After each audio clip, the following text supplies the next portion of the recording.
If we are not clear about that living dynamic between love and power, we can lose ourselves and we can easily become what we are trying to criticize.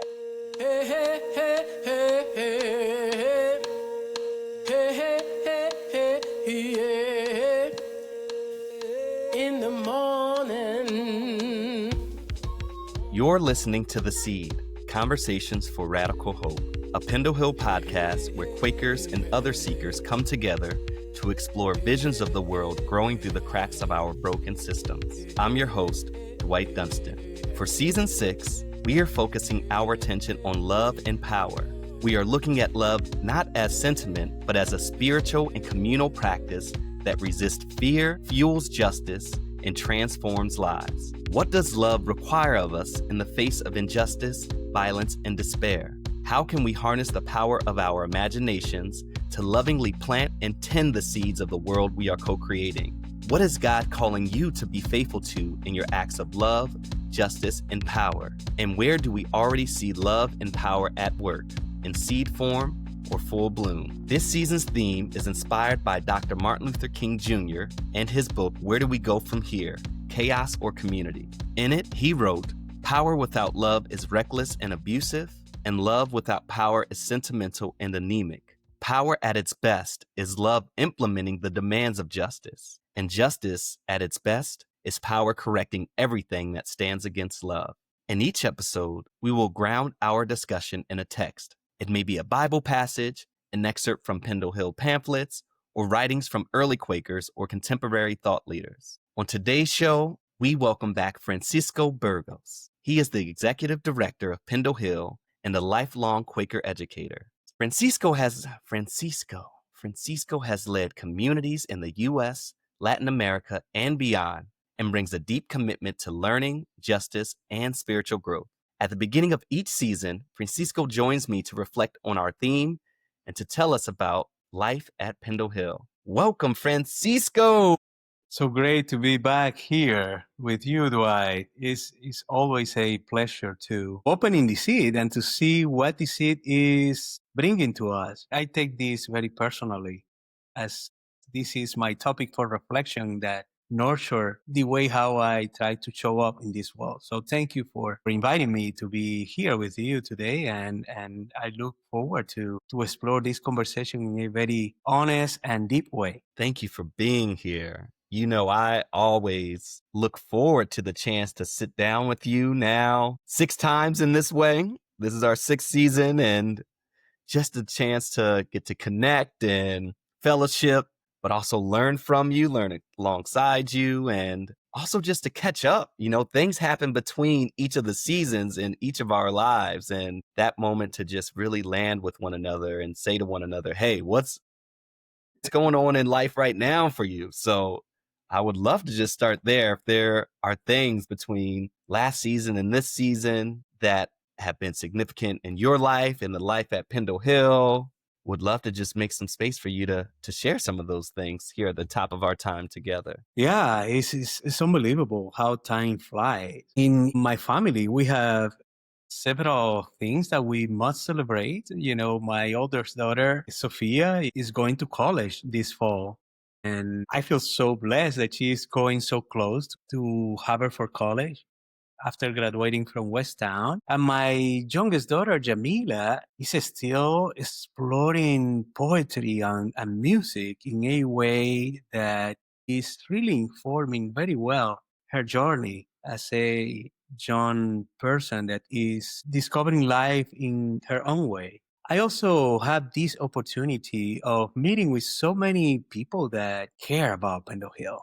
You remember on April 4, we got hit by this massive storm that took around 70 trees from our grounds. 7 buildings were affected. And the resiliency that I have seen in our community, the way how people supported us is a big celebration for me. I know that the challenge remain within us, but creating a space for celebrating how we are supporting one another during difficult times is really a treasure, really a treasure. So that is a good summary of what I have been doing since the last season. And the last thing that I want to mention is like I have a great opportunity of taking a group to Costa Rica this year too, and for Kairos on the Mountain. And it was a fantastic experience.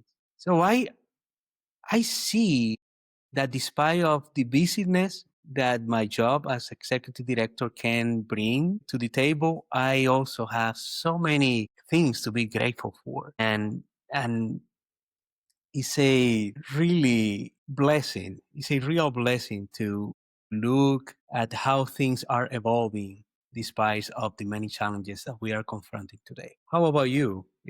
How your life have been evolving since we last talked in this platform? And thank you for sharing all of those. I love getting just a snapshot into your life and catching up in this way. Since we were last in this space together, and our listeners, since our last season, I got to welcome a new member into my family. My sister gave birth to a little baby boy, and it's been such a joy to see her and her partner and the family really just move with excitement to this new life. And I haven't been this close to a baby's growing up, I think, ever in my life, in my adult life, at least. The last person I remember watching grow up every day was my sister. She's 4 years younger. And my memory, goes in and out around that. But to really be in a child's life as they grow and learn how to move and make noises and learn, take in solid foods, all these things that happen for us as we grow has just been incredible blessing. And another thing, friend, I'm writing a book. Amazing. All about it's about conflict. My hope is that it feels helpful, and it's been fascinating to feel this book and the words and the teachings move through me, and to really listen and be faithful to what's going through me. I've never written a book before, so there's a new growth edge in that, but really working to commit to be faithful to what I feel like God is calling me to do in this time. There's there's so much conflict out there, and we talk so much on this podcast about the new worlds growing through the cracks of our broken systems, and it feels so aligned with many of the guests and the conversations we've had on this podcast to talk about things that I've learned in terms of navigating conflict with more tools and skills and techniques and intention and rigor and thoughtfulness, so that new world can be ushered in with people that are ready to navigate the tension with love, with more love. Yeah, which it is important. Yeah, and also to be aware how we prepare and live for this new generation as your the baby in your family. What is the legacy that we are giving them? So it's something that I am always asking myself, like, how is that we are making our experience and working through it to leave the next generation a better place. Mm-hmm. So thank you for sharing that. Yeah. And to our listeners, who you also might be in a different place than our last season. Maybe there's been new life and things to celebrate. Maybe there's been hardship and loss. I really think about the storm that came through Pendle Hill. Was this hardship that you and others there faced, and though it's brought the community together in some beautiful ways, there was lots of things to grieve and to really just heartbrokenness about parts of that. So we know, our listeners, that life does the life in, there are highs and lows, and we're just so excited that you're joining us for another season where we get to be on the highs and lows of life, where we get to be in life together, exploring the triumphs and the tragedies together.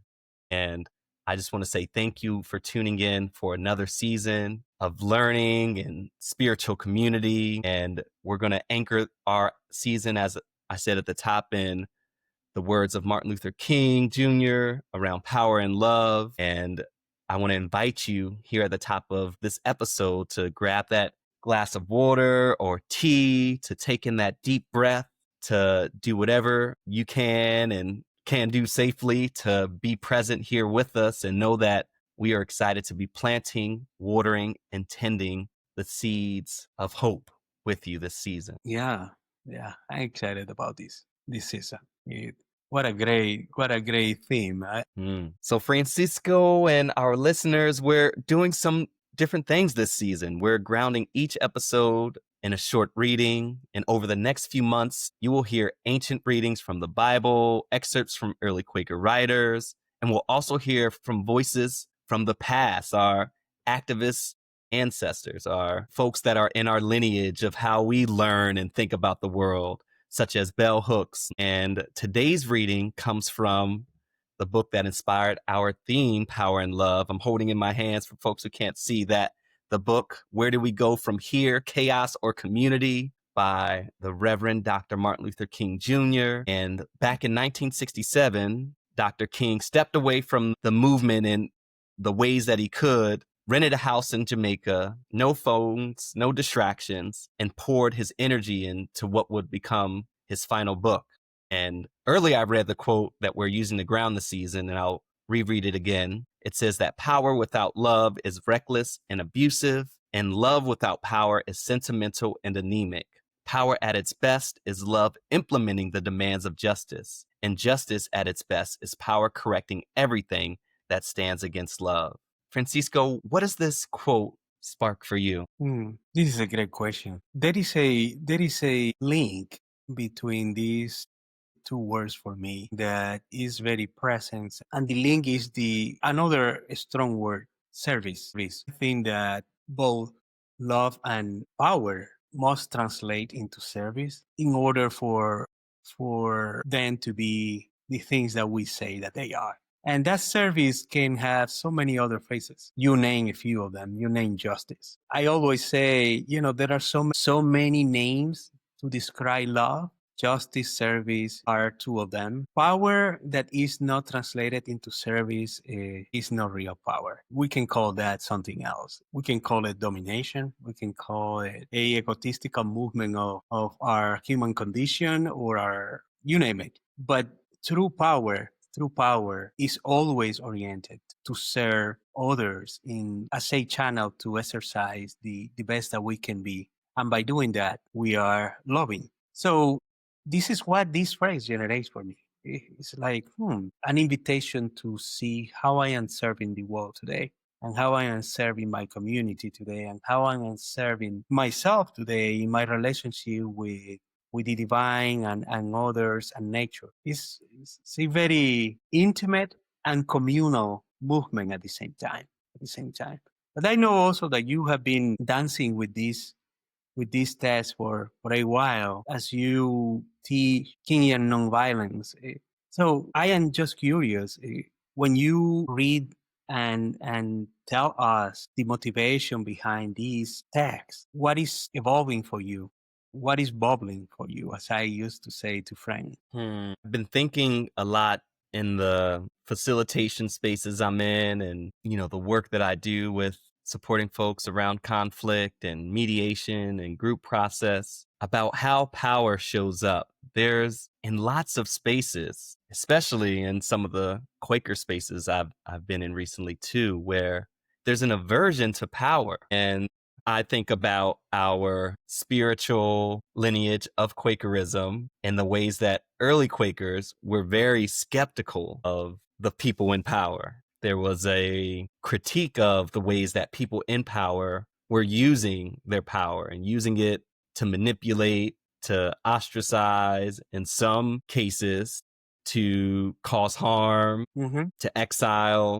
And I think in our spiritual DNA as Quakers, a few things got sort of lodged in, locked into place early on, some of which I think really nourish us and continue to help us to be in that spirit of continuing revelation, really centering that there's that of God in everyone. That's an early belief that Quakers hold, and that informs our spiritual practice, how we show up in organizing spaces or for movements. And also, I think we became really averse to any kind of power.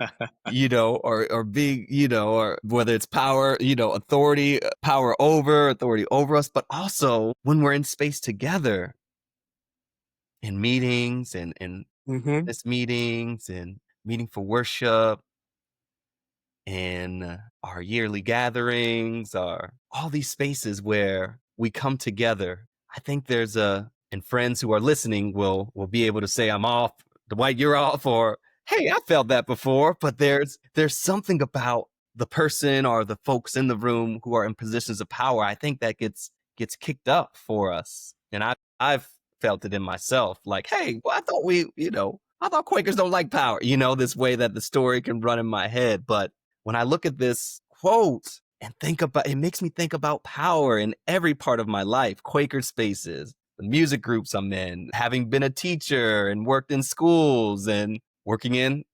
organizations where there's hierarchy, working in and with organizations where there's cooperative. Everybody has a shared decision. Mm-hmm. Mm-hmm. This quote just makes me think about power and how it shows up, and interrogate and really sit with the feelings I have of resistance around power, or how it might be used and abused, but also the ways that I've experienced transformative power.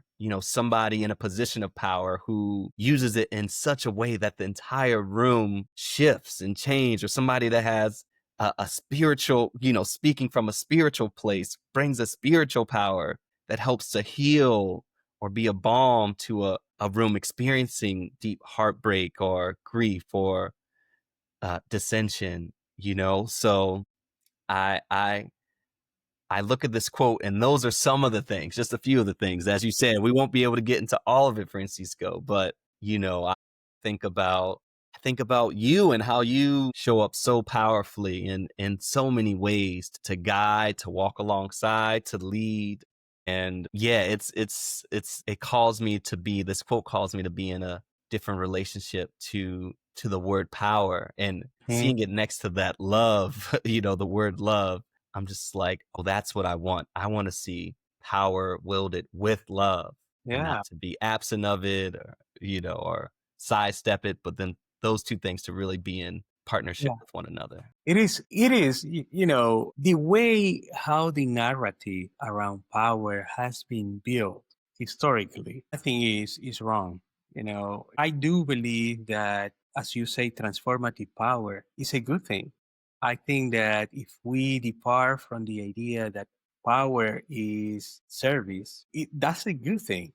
But the way how sometimes we embrace power by departing from a very egotistical point of view, or by departing by a very discriminatory way of not including the whole dignity of the other into the relationship, the dynamic of the relationship. This is when power start getting on the wrong track.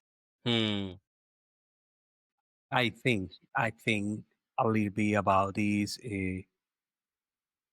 And I go to the narrative elements because it is not easy to change the view about power as service, Hmm. or power as a channel where we can truly exercise our love. Love can be a very abstract concept, and power can be a good way to incarnate it. But if we are not clear about that living dynamic between love and power, and putting these other elements that we have been mentioning: service, justice, community, you name it. If we are not aware of that, we can lose ourselves, and we can easily become what we are trying to criticize. And we have seen that through history. But, the narrative about transformative power and how power, and maybe term will change. Maybe we will get at a better term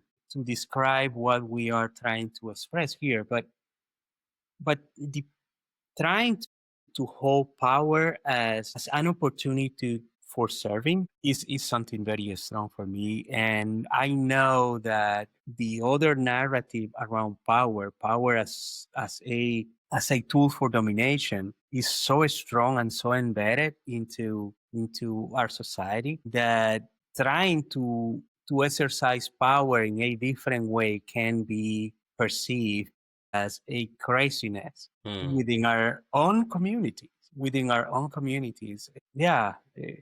I always invite friends to think like we think that we don't have power. All of us has power.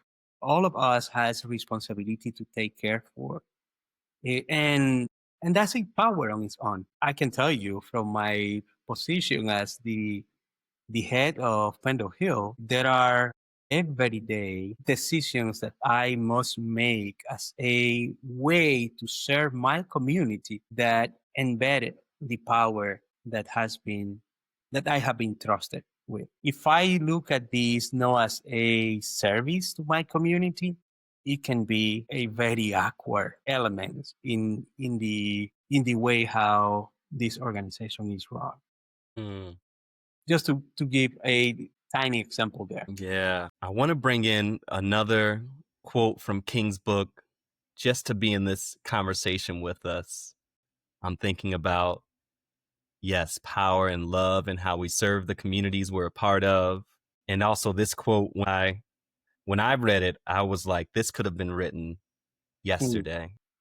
mm, And as I read it, just invite you to notice anything that jumps out for you and what feels relevant for us today. It's a little bit more lengthy than our first quote, but I couldn't get past the fact that this wasn't written yesterday when I read it. And so grateful for brilliant producer friend Peterson Toscano for saying this might be the one we go towards. So I'm gonna read it. Just notice anything that comes up for our listeners. Also, just notice how this speaks to our current condition as individuals, but also as a society. A true revolution of values will soon look uneasily on the glaring contrast of poverty and wealth. With righteous indignation, it will look at thousands of working people displaced from their jobs with reduced incomes as a result of automation, while the profits of the employers remain intact, and say, this is not just. It will look across the oceans and see individual capitalists of the West investing huge sums of money in Asia, Africa, and South America, only to take the profits out with no concern for the social betterment of the countries and say, this is not just. It will look at our alliance with the landed gentry of Latin America and say, this is not just. The Western arrogance of feeling that it has everything to teach others and nothing to learn from them is not just. A true revolution of values will lay hands on the world order and say of war, this way of settling differences is not just. I'm going to read that part again. A true revolution of values will lay hands on the world order and say of war, this way of settling differences is not just. This business of burning human beings with napalm, of filling our nation's homes with orphans and widows, of injecting poisonous drugs of hate into the veins of peoples normally humane, of sending men home from dark and bloody battlefields physically handicapped and psychologically deranged cannot be reconciled with wisdom, justice, and love. A nation that continues year after year to spend more money on military defense than on programs of social uplift is approaching spiritual death. America, the richest and most powerful nation in the world, can well lead the way in this revolution of values. There is nothing to prevent us from paying adequate wages to school teachers, social workers, and other servants of the public to ensure that we have the best available personnel in these positions, which are charged with the responsibility of guiding our future generations. There is nothing but a lack of social vision to prevent us from paying an adequate wage to every American citizen, whether he be a hospital worker, laundry worker, maid, or day laborer. There is nothing except short-sightedness to prevent us from guaranteeing an annual minimum and livable income for every American family. There is nothing except a tragic death wish to prevent us from reordering our priorities so that the pursuit of peace will take precedence over the pursuit of war. There is nothing to keep us from remolding a recalcitrant status quo with bruised hands until we have fashioned it into a brotherhood. It's not just a lack of social vision. Yeah, I think that we have invested so much energy in creating a space that don't foster community. When we have a lack of community, the social vision is a myth. We have a lack of community that where I cannot hear your pain and feel your pain, when I cannot celebrate with you your joy and work with you, in a mutual accompaniment. The social element is not there. The social element is left to a small group of people to decide and to determine how that social elements must be. And in this country, I think that we have great experience of community that are seeds for what is possible, the things that we can imagine, that social visioning. And at the same time, forces that prevent us to advance that to a level that really bring dignity and justice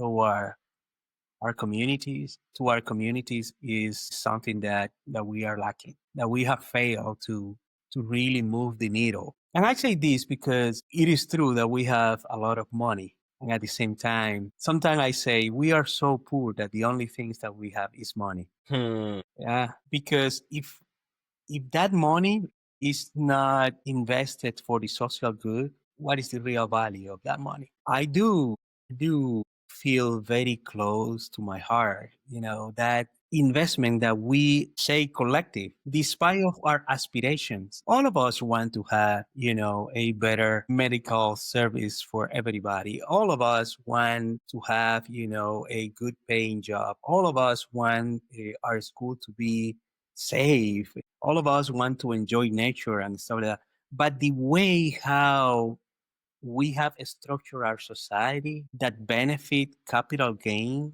instead of social gain create that disruptions that Dr. King is talking about. And again, it's fascinating to hear these and to know where we are today. Where we are today, like, we have progress. We have made so much progress in development of vaccines, for example, to prevent a disease that should not be around any longer. And at the same time, we have been witnessing how some groups make decisions that will affect the livelihood of so many in a very poor way and bad way.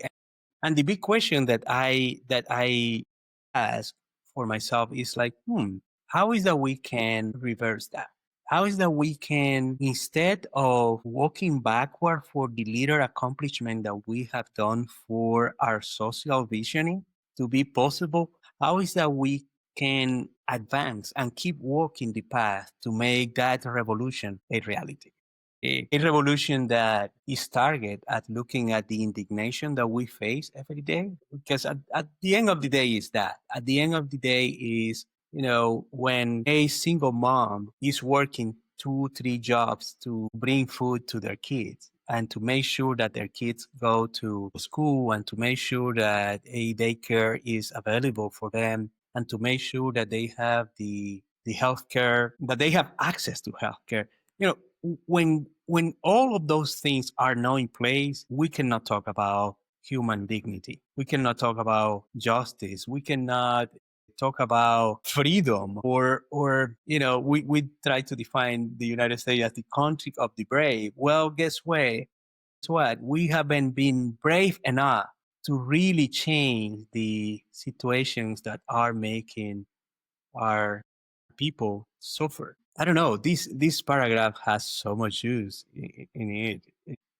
I do think that the the big challenge that we have, that I feel that we have after uh, listening to those words, is like, if we if we will develop a social visions that will serve us in the best way as possible, what is the type of investment that me, Francisco, and my community can start making today for that social vision to be tangible? What is the type of, what is the energy that I need to be investing and dedicating, to what I am dedicating time for make that social vision that is, it will be revolutionary, because that means that we will be changing several structures within self and within society in order to make something that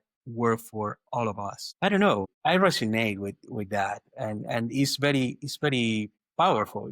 And those words, I think that we should be distilling them drop by drop for us to really reflect. And I invite the people that are accompanying us in this episode of the seed and during this season to really pause and think about what are the things that we can start doing today to make tangible that social visionings that we are lacking. I don't know. What do you think? What do you think when you hear me also talking about this? Think about what we've been building here for the last couple of years on this podcast, really centering conversations with spiritual leaders and community leaders and activists to ask them how community has buoyed them as they've taken up the responsibility to do the things that they've done with their lives, with their gifts. Mm-hmm. Think about what keeps them hopeful, even as they look out and see injustice and hatred and disconnection run rampant, in their communities or on the global scale. It's been such a gift for me, I think, especially to have this project that has been continuous over the last few years, to see how this work of getting to be in conversation with you and others, to getting to hear from our guest about stories that come up for them or questions that come up for them or other ways of seeing things that we talk about here on Mm-hmm. the podcast. All of that is shaping me and helping me to continue to stoke the fire of hope in my soul. So I think so much about what are the stories we need to tell. I've been thinking a lot about testimony, Francisco. I'm curious what you think about, right, the technology of testimony. There might be another season of the podcast, but really getting to see God, spirit, love move in our lives and tell those stories. So much of how I experience meaningful worship, or many meaningful worships, are rooted in that people's testimony of seeing God Mm-hmm. move in their lives and the ways that reverberates throughout a meeting room. It's not always what folks stand up and share in meeting, but this podcast makes space for people's stories, makes space for people's testimonies, the ways they've seen miracles happen in their lives, the ways they've seen power and love come forward in a way that's transformative, the ways they've been inspired by somebody's act of service, generosity, kindness, courage, Mm-hmm. those testimonies being told. And I feel so grateful and blessed. That's my testimony, is like, I get to be in these conversations and Yeah. get my hope cup filled every time that I sit down with one person. And on this season, we'll do some interviews where there's pairs and conversation together, and getting to witness folks talk across their experiences to one another and really find one another across their respective testimonies, triumphs, tragedies. And that gives me hope. So I read this and I feel inspired by King's words, of that was decades ago, and the ways that they still resonate today. And also I feel this hopefulness. He really is not giving up on what we can become. Exactly. Yeah. Yeah, thinking about the role of imagination. King was such a creative. His imagination could hold a different world, a different reality. I really think about that, sit with that as I think about the quote, but also think about the words you shared. What's called of us in relation to our imagination at this time. You are bringing, there are a couple of things evolving right there. In Spanish, the word for witness is testigo. Testigo is very close to testimony. Yeah, term is the same root from the Latin. I do believe that we are called to be testimony. When we say to be a witness, for me, again, pardon me to go to my mother language, but to me, what is in my heart when I hear the word witness is to be a testimony, to incarnate a testimony. And if we are not able to exercise our imagination, to visualize what is possible, yeah, bringing back the hope that you are referring to. I love it, by the way. I love it. If we are not able to sit down and visualize what is possible, I think that we will be condemned to live in a constant depression. A state of being that what is the meaning of this life, yeah, but because we as existential beings are called to see beyond the current cruelty that we may be facing, we are able to imagine other possibilities that bring us to a more just and dignified world. And that has so much beauty within it. So much beauty. You know, when we started this conversation, you and I were talking about what was going on lately in our lives, and we name a few things that bring us joy, beauty, and that sense of hope. Like, oh my God, yes, we need all those elements to keep reimagining and to keep building a social vision that will transform our lives. I mentioned the word narrative also early, is because I do believe that departing from the imaginations that we are able to do, we need to be able to construct narratives that serve that imagination in a much better way. No, we are not necessarily the populations that the mainstream history has told us that we are, but we are more than that. And going back to that narrative and to reimagine that narrative with a more compassionate, with a more hopeful, with a more sense of belonging and justice will enable us to really keep planting those seeds of transformations that are necessary for today. You know, when I think about Dr. King, I like to think about Dr. King being that inspirational leader that was not afraid about inviting us to visualize and construct the narrative that will be serving our community in a transformative way. Yeah. Narratives that we know that are contra-culture in some way. And he paid with his life for that. Because, you know, when he was able to share that he has a dream that this society could be different, where discrimination didn't have any room, but where social justice was possible, that is a narrative that challenged many other social issues that are based in a completely different type of narrative that lack the social imagination and the social visioning that you and I have been talking here, having to be here. So yes, I am still very hopeful. I am still very hopeful that kids are showing up in this world in ways that are challenging sometimes the way how I see the issue, you know.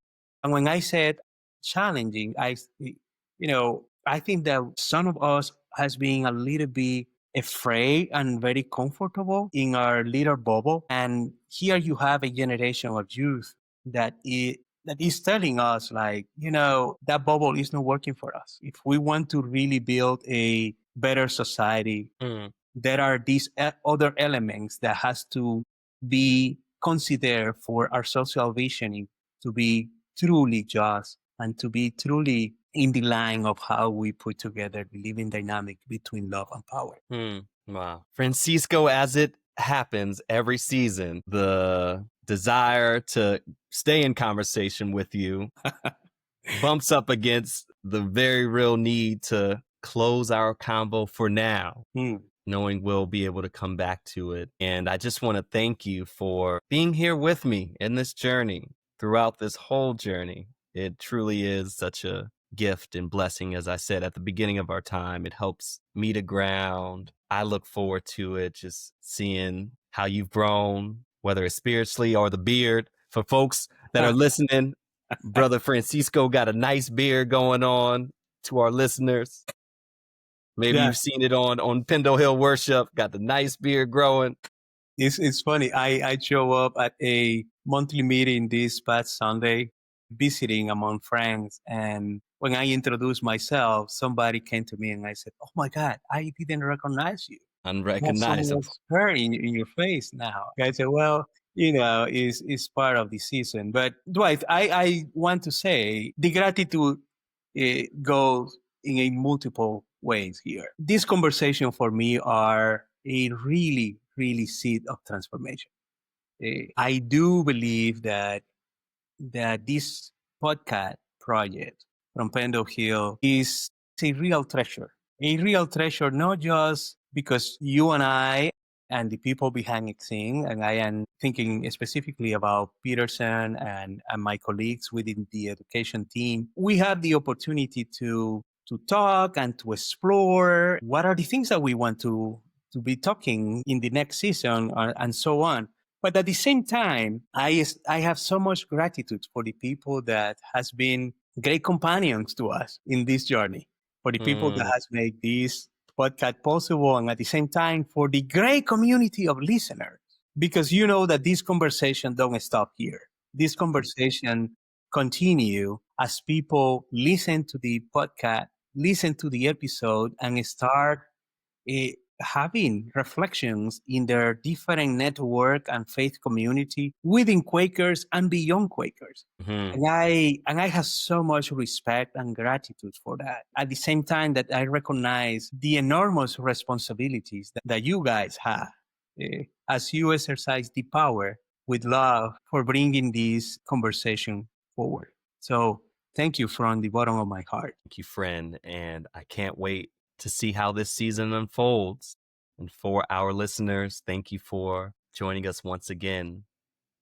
And we'll see you soon. Thank you. Wow, friends, I'm so jazzed still. I didn't want that conversation to end with Francisco, which is often the way that these opening episodes go. But I know we had to so we can get you, the listener, out of this podcast space for now and into maybe some more reflection and grounding, jotting down questions you have, ideas that are coming to mind.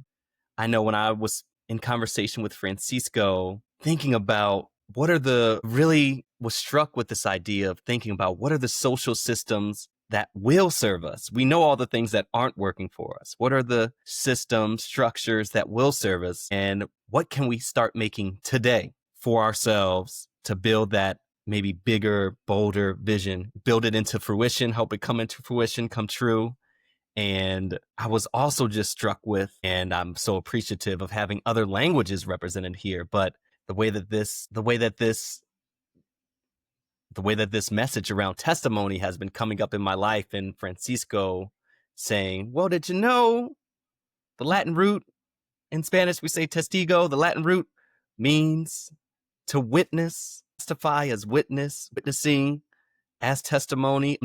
I'm going to be sitting with that for a while and need to do my own journaling and reflection. And so my invitation as we begin our 6th season of The Seed is for you to take a bit of time with your favorite piece of paper or writing technology or the tablet you open up in your mind to put ideas. Just take a moment to doodle, jot down, remember parts of this conversation you want to keep with you, but particularly thinking about this question of what are the social systems that will serve us? And what are the things that I already see in my community that are in service of those systems and structures that I can see in my mind, I can see in my heart, can see in my spirit? And how might my testimony or my witnessing help to be a buoy, an anchor, a rocket into a more hopeful, dreamy place where I can continue to stoke and come back to this vision of the world that I want to see here, the systems I want to see here. I had the chance to study a lot of King's philosophy and methodology through 2 levels of Kingian nonviolence training, and that's a whole different podcast. But the thing that we spoke so much about is the need for nonviolence practitioners to find the things and stay connected to the things that give them hope. King had a lot of hope, even as his heart broke, even as he saw people in struggle, even as he struggled and suffered. He didn't lose hope. So we have to testify. We have to be witness to the beauty, the examples of power and love in our own communities so that our hope cup can continue to be filled. So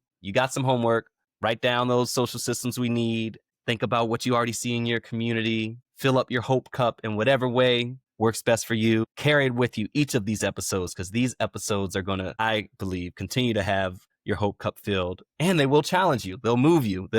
Some stuff might spill off the top of that cup. But I am hopeful and confident that as we get through this season, we'll get closer and closer to bringing that world that's growing up through the cracks of our broken systems into fruition. As we said at the beginning, this season we'll keep returning to this question of what does love require of us in the face of injustice, violence, and despair. Each episode will ground in a text that is sometimes ancient and sometimes modern, but will always invite reflection and dialogue and action. This season, we'll hear from guests like healer and activist John Calvi, educator Lisa Graustein, biblical scholar Sarah Rudin, and young leaders like Inara Shiraz. They'll join us as we explore love and power through texts from Dr. King, early friends like John Woolman and Catherine Payton, and modern voices such as Bell Hooks and Alice Walker. And as we read our quotes, or as our guest responds to the ways that power and love show up in their lives, really want to invite you, the listener, to see where you see love and power at work in your own life, in your communities, in your workplaces, in your neighborhood. And we invite you, dear listener, to be in conversation with us and others. Hey, hey, hey, hey, hey. The Seed is a project of Pendle Hill, a Quaker center open to all for spirit-led learning, retreat, and community. We're located in Wallingford, Pennsylvania, on the traditional territory of the Lenni Lenape people. Many of our guests are teachers, leaders, and speakers at Pendle Hill. We host retreats, workshops, and lectures all year round. For a full list of these upcoming education opportunities, visit pendlehill.org/learn. This episode was produced and edited by the wonderful Peterson Toscano. Our theme music is the I Rise Project by Reverend Retta Morgan and Bennett Kuhn, produced by Astronautical Records. Other music comes from epidemicsound.com, and you also heard some of my music. You can stay in touch by following us at Pendle Hill Seed on all social media platforms or by emailing podcast@pendlehill.org. That's podcast@pendlehill.org. For full episode transcript, links, and show notes, visit pendlehill.org/podcast. You can also worship with me through Pendle Hill once a month. I attend this virtual Quaker meeting on the last Friday of the month. The worship begins at 8:30 a.m. Eastern Time and lasts about 40 minutes. To access the virtual worship space via Zoom, visit pendlehill.org/explore/worship. And if you're finding these conversations meaningful, consider supporting our work financially. Simply head over to pendlehill.org/donate. You can also support us by letting people in your life know about our podcast. We want to connect with other folks like you, so please subscribe, rate, and review us on your podcast platform, because we know, and you know, these seeds could not be planted without you.